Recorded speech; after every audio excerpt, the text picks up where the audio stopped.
meeting কৰি পেলাই যিটো দেখিছে প্ৰাইমাৰী হিচাপে খুব ষ্ট্ৰং আৰু আজি ইয়াত 160 জন ইউপিপিএলৰ পৰা আমাৰ বিপিএফ দলত সোমাইছে আৰু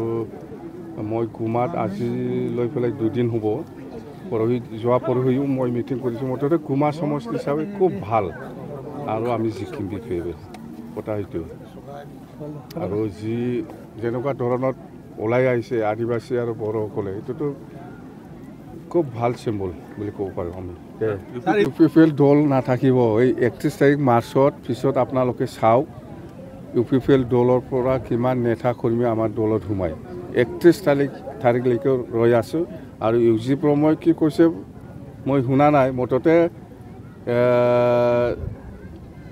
ইউজি ব্ৰহ্মক কোৱা নিচিনা বিপিএফ দলে হোৱা নাই বিপিএফ দল বিৰাট ষ্ট্ৰং আৰু আমি জানো আপোনালোকেও দেখি আছে বিপিএফ দলৰ মিটিং বুলি ক'লে কিমান পাব্লিক আহে কিমান ৰাইজ আহে চবেই জানে কথা এইটোৱে 31 তাৰিখলৈকে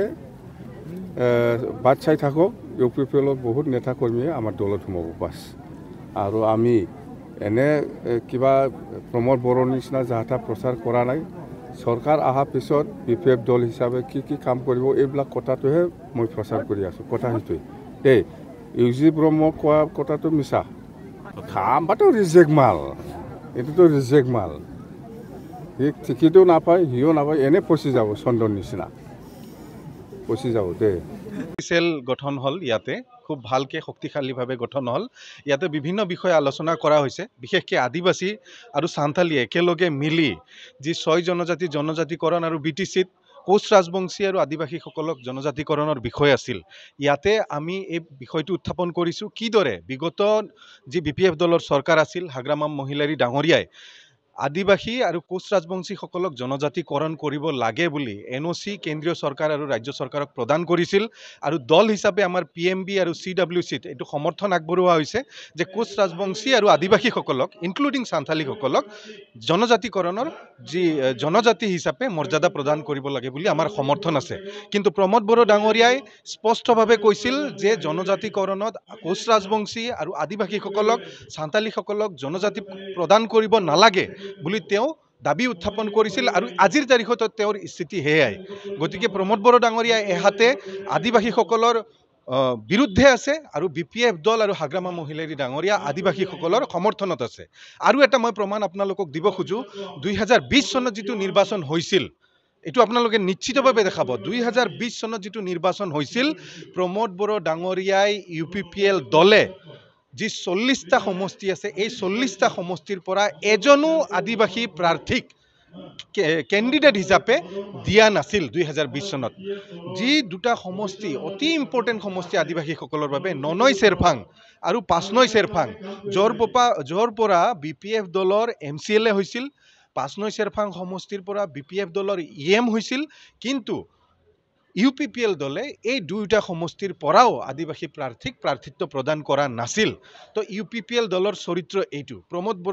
প্ৰমোদ বড়োৰ চৰিত্ৰ এইটো তেওঁ সম্পূৰ্ণৰূপে আদিবাসী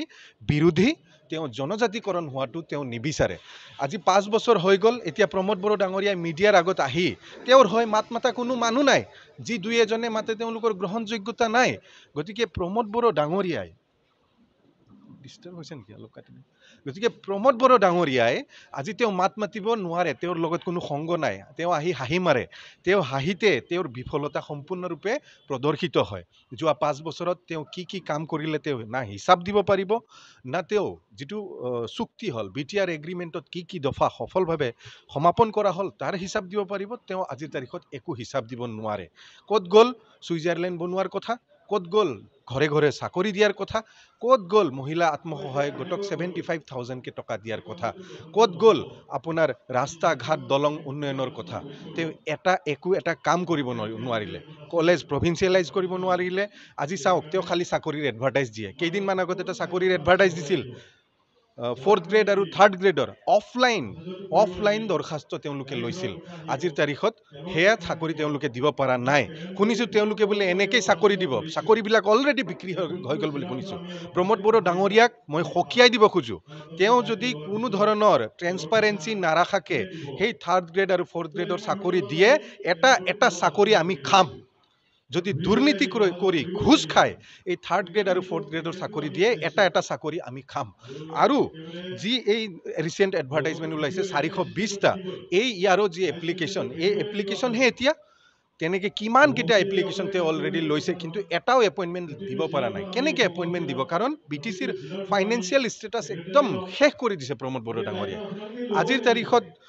বালু পাথৰৰ দাম কিমান বাঢ়ি গ'ল সব কোৱেৰিবিলাক বন্ধ হৈ আছে এনেকুৱা এটা অৱস্থা আৰু প্ৰমোদ বড়ো ডাঙৰীয়াই অলৰেডি 5টা ফাইনেন্সিয়েল ইয়াৰ কমপ্লিট কৰিলে মানে 5টা ফাইনেন্সিয়েল ইয়াৰত তেওঁ প্ৰায় 4,000 কোটি টকা তেওঁ খৰচ কৰিলে তেওঁ এই 4,000 কোটি টকাৰ হিচাপ দিব পাৰিব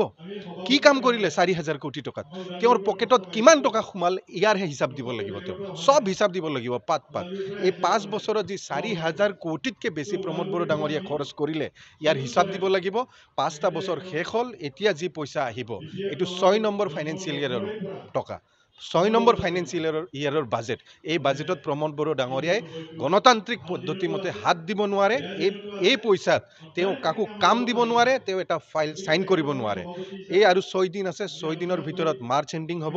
মাৰ্চ এন্ডিংৰ আগে তেওঁ যাক যিমান টকা দিব লগা আছে দিয়ক যিমান ঠিকাদাৰক যিমান টকা দিব লগা আছে দিয়ক তাৰ পিছত কিন্তু তেওঁ কাকো 1 টকা দিব নোৱাৰে কোনো এটা কাম কৰিব নোৱাৰে কোনো এটা ঘোষণা কৰিব নোৱাৰে আগন্তুক যি 25-26ৰ যিটো বাজেট আহিব এই বাজেটৰ যি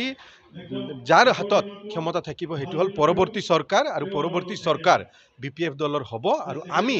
কিদৰে আগৰ দৰে কাম কাজ কৰি BTCক আগুৱাই নিব পাৰি লৰা ছোৱালীক চাকৰি দিব পাৰি নিবনুৱা সংস্থাপন দিব পাৰি